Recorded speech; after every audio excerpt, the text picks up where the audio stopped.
Hello everyone, welcome back to this channel. आज से हम एक नया सेशन स्टार्ट कर रहे हैं जिसमें कि एसएससी सीजीएल के 2020 के जो पेपर हुए हैं उसके सारे जो है वो डिस्कस करेंगे। जीएस के क्वेश्चन यानी कि हर एक शिफ्ट में 25 क्वेश्चंस होते हैं हर पेपर में, तो हम 25 क्वेश्चंस को डिस्कस करेंगे और उसे पढ़ेंगे। एक क्विज के माध्यम से ऑप्शंस के सहित इसमें होंगे और ये आपके लिए काफ़ी यूज़फुल होगा। आने वाले जो फर्दर एग्जाम्स हैं एसएससी वगैरह के या फिर किसी भी एग्ज़ाम के लिए काफ़ी इम्पोर्टेंट होगा, तो आप इसे देख सकते हैं और क्वेश्चंस के माध्यम से इसे सॉल्व करने की कोशिश करेंगे ऑप्शन के माध्यम से।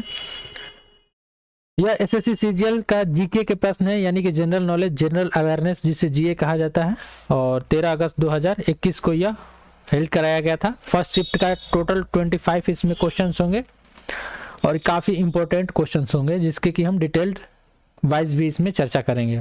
तो शुरू करते हैं, और यदि आप इस चैनल पर नए हैं तो चैनल को जरूर सब्सक्राइब करें। फर्स्ट क्वेश्चन से शुरू करते हैं। फर्स्ट क्वेश्चन है, इलेक्ट्रॉन वोल्ट किसकी एक इकाई है? आपके ऑप्शंस हैं विभवांतर, विद्युत धारा, शक्ति एंड एनर्जी यानी कि ऊर्जा।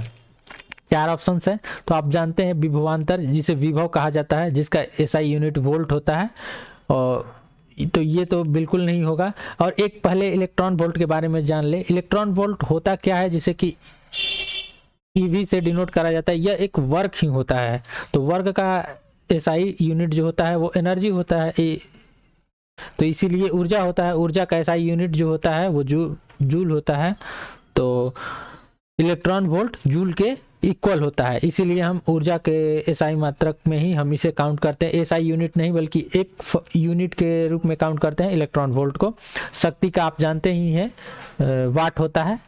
तो इस प्रकार से ये फर्स्ट क्वेश्चन था। अब सेकंड क्वेश्चन देखते हैं। सेकंड क्वेश्चन है,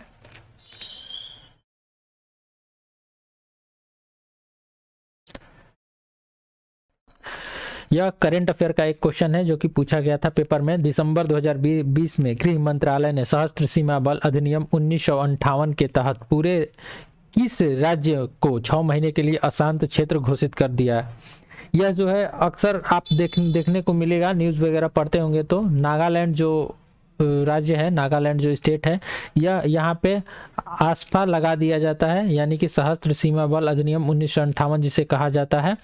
और इसके अंतर्गत होता है कि 6 महीने के लिए वहाँ पे एक कर्फ्यू टाइप का लगा दिया जाता है। हर एक तरफ आपको सैनिक देखने को मिलते हैं और उसे अशांत क्षेत्र घोषित कर दिया गया है। तो यह ऑप्शन है वो Nagaland, option B correct answer. अब next question, third number question है, निम्नलिखित में से किसने दिसंबर 2020 में अपने उपन्यास द सिटी एंड द सी, याद रखेंगे यह आगे भी पूछा जा सकता है, द सिटी एंड द सी के जो लेखक है वो कौन है और उन्होंने तीसरा रविंद्रनाथ टैगोर साहित्यिक पुरस्कार जीता है? तो रविंद्रनाथ पुरस्कार यह भी पूछा जा सकता है किस क्षेत्र में दिया जाता है, तो यह साहित्य के क्षेत्र में दिया जाता है रविंद्रनाथ टैगोर पुरस्कार। और यह इसका जो तीसरा वर्जन था, तीसरा अब की दिया गया है, वो किसे दिया गया है? तो ऑप्शन थर्ड राजकमल झा, जबकि आपके ऑप्शन थे सिद्धार्थ शर्मा, शेखर गुप्ता, राजदीप सरदेसाई और राजकमल झा। तो यह बुक जो है वो लिखा गया है द सिटी एंड द सी राजकमल झा के द्वारा, और इन्हें यह पुरस्कार दिया गया है रविंद्रनाथ टैगोर साहित्यिक पुरस्कार। अब अगले क्वेश्चन की तरफ बढ़ते हैं। फोर्थ नंबर क्वेश्चन है, निम्न में से कौन हिंदुस्तान रिपब्लिक एसोसिएशन के संस्थापक सदस्यों में से एक थे? तो यदि आपको जानकारी होगी कि हिंदुस्तान रिपब्लिक एसोसिएशन के संस्थापक कौन थे, तो आप इन ऑप्शंस में, जो कि ऑप्शन 1 है राम प्रसाद बिस्मिल, लाला लाजपत राय, सेकेंड लाला लाजपत राय, थर्ड सूर्य सेन और जतिंद्र नाथ मुखर्जी। तो ये 4 ऑप्शन हैं और इनमें से बताना है कि कौन हिंदुस्तान रिपब्लिक एसोसिएशन के संस्थापक में से एक थे। तो वो थे राम प्रसाद बिस्मिल। तो आपका आंसर करेक्ट आंसर होगा फर्स्ट, राम प्रसाद बिस्मिल, जो कि 4 लोगों ने मिलकर इसकी स्थापना की थी हिंदुस्तान रिपब्लिक एसोसिएशन की। ठीक, अगले क्वेश्चन की तरफ बढ़ते हैं।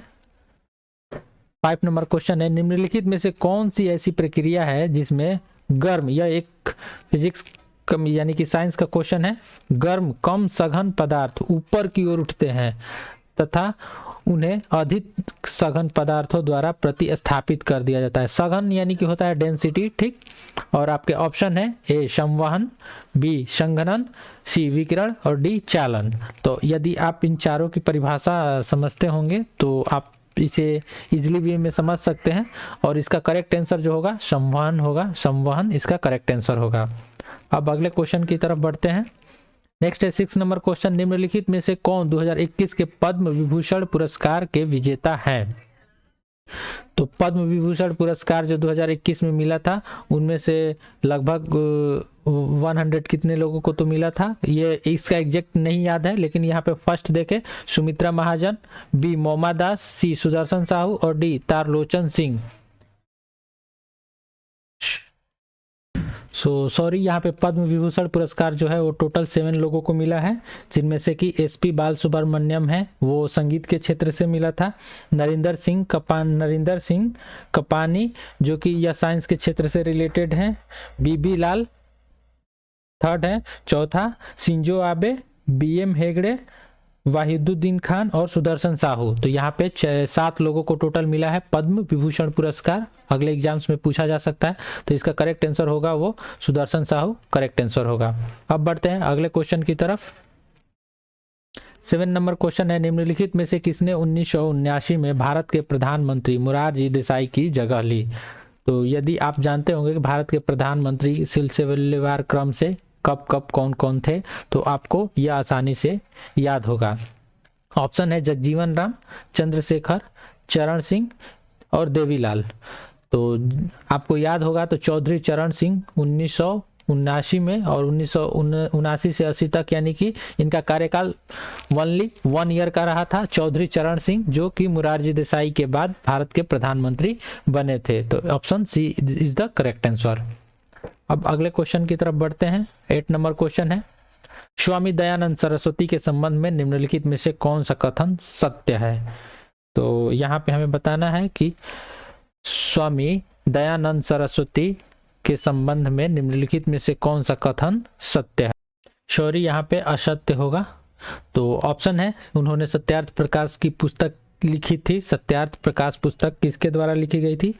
तो यह तो बिल्कुल करेक्ट है, स्वामी दयानंद सरस्वती। उनका जन्म गुजरात में ही हुआ था, यह भी सही है। और आर्य समाज के संस्थापक थे वो थे स्वामी दयानंद सरस्वती। लेकिन जो ऑप्शन बी है वह ब्रह्म समाज के संस्थापक थे, तो यह बिल्कुल गलत है, क्योंकि ब्रह्म समाज के संस्थापक राजा राम मोहन राय थे। तो इस प्रकार से इसका ऑप्शन बी करेक्ट होगा। अब अगले क्वेश्चन की तरफ बढ़ 9 नंबर क्वेश्चन, 2020-21 के केंद्रीय बजट के अनुसार वायरोलॉजी के कितने क्षेत्रीय राष्ट्रीय संस्थान स्थापित किए जाएंगे? जो सेंट्रल बजट संसद में पेश किया जाता है उसके अनुसार 2020-21 के अनुसार वायरोलॉजी के कितने क्षेत्रीय राष्ट्रीय संस्थान स्थापित किए जाएंगे? तो यह इसकी टोटल संख्या जो है वो 4 है, यानी कि भारत में 4 वायरोलॉजी के राष्ट्रीय संस्थान स्थापित किए जाएंगे। यह करंट अफेयर का क्वेश्चन था जो सीजीएल में पूछा गया था।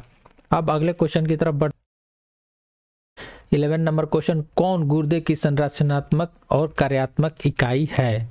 तो गुर्दा, यह बायोलॉजी का क्वेश्चन है और इसका ऑप्शन जो होगा वो होगा विक्राणु, जिसे कि कहा जाता है नेफ्रॉन, जिसे इंग्लिश में नेफ्रॉन कहा जाता है। यह क्वेश्चन हमेशा पूछा जाता है, इसे आप ध्यान में रखेंगे। Option B correct answer. Next question है 19 नंबर, बाघमारा कीट भोजी घर्णपर्णी पीचर प्लांट अभ्यारण्य निम्नलिखित में से किस राज्य में स्थित है? यह क्वेश्चन जो है CHSL में भी पूछा जा चुका है और इसमें बताना है कि यह किस राज्य में स्थित है। ऑप्शन है कर्नाटक, मेघालय, गोवा, असम। तो यह करेक्ट आंसर होगा मेघालय।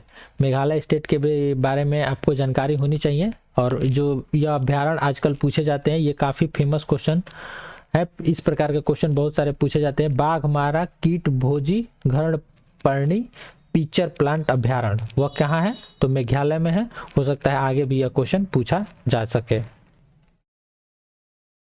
21 नंबर, भारतीय योजना आयोग की स्थापना किस वर्ष हुई थी? तो योजना आयोग, जिसे कि अब हम नीति आयोग के नाम से जानते हैं, योजना आयोग की स्थापना कब हुई थी, जिसे अब हम नीति 2015 से इसका नाम बदल के नीति आयोग कर दिया गया है।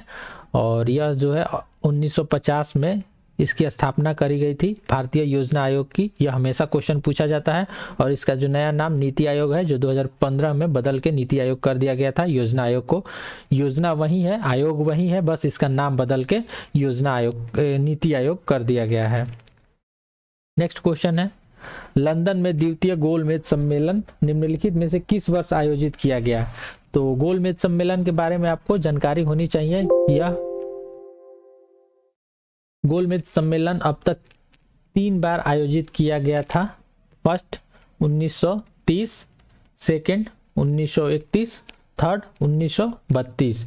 तो जो 1931 में आयोजित किया गया था वो था सेकंड द्वितीय गोलमेज सम्मेलन, और यह आयोजित किया गया था लंदन में। तो option C is the correct answer. And next question is 23rd number question, निम्नलिखित में से किसकी बीमा रेखीय संवेग की बीमा के समान होती है? सबसे पहले रेखीय संवेग की बीमा निकालने के लिए आपको इसका यूनिट पता होना चाहिए, और जो इसका यूनिट होता है वो होता है, इसे निकाला जाता है P=mv से। यदि आपने फिजिक्स पढ़ा होगा तो आप जानते होंगे। और इसका जो बीमा होता है m1l1 T⁻⁻1। तो ये होता है रेखीय संवेग की बीमा। और यह किसके समान होता है? यह क्वेश्चन जो इसमें पूछा गया है, तो यह होता है समान आवेग के। आवेग और संवेग दोनों की बीमाएं जो होती है वो सेम होती है। तो आप इसे ध्यान में रखेंगे, नाम भी सेम है, आवेग और संवेग। नेक्स्ट क्वेश्चन है 24 नंबर क्वेश्चन, निम्नलिखित में से कौन भारत के पश्चिमी तट पर स्थित एक नगर नहीं है? या जियोग्राफिकल क्वेश्चन भी इसे कह सकते हैं, या फिर मैप का क्वेश्चन कह सकते हैं। और ये इसके लिए आपको कम से कम मैप की नॉलेज होनी चाहिए। तो ऑप्शन है गोपालपुर, सूरत, करवार और मंगलौर। पश्चिमी तट पे, तो मंगलौर आप जानते हैं कर्नाटक में है, जो भारत का मैप होता है। इधर कर्नाटक के क्षेत्र में मंगलौर है, यह पश्चिमी घाट में है। करवार यह भी वहीं पे स्थित है। सूरत जो कि गुजरात में स्थित है, और यह भी पश्चिमी घाट पे ही स्थित है। लेकिन जो गोपालपुर है वह पश्चिमी घाट पे स्थित नहीं है, इसलिए इसका करेक्ट आंसर होगा Gopalpur is the correct answer. यहाँ पे टोटल 24 क्वेश्चंस हम लोगों ने देख लिए। आपको ये वीडियो कैसा लगता है? आप इसका PDF भी डाउनलोड कर सकते हैं। उसके लिए हमारे Telegram channel editorial vocabs 1 link description box में है, वहाँ से जाके आप इसे ज्वाइन कर सकते हैं और वहाँ से PDF भी डाउनलोड कर सकते हैं। आपको वीडियो अच्छा लगे तो जरूर चैनल को सब्सक्राइब करें। मिलते हैं अगले वीडियो में, तब तक के लिए धन्यवाद।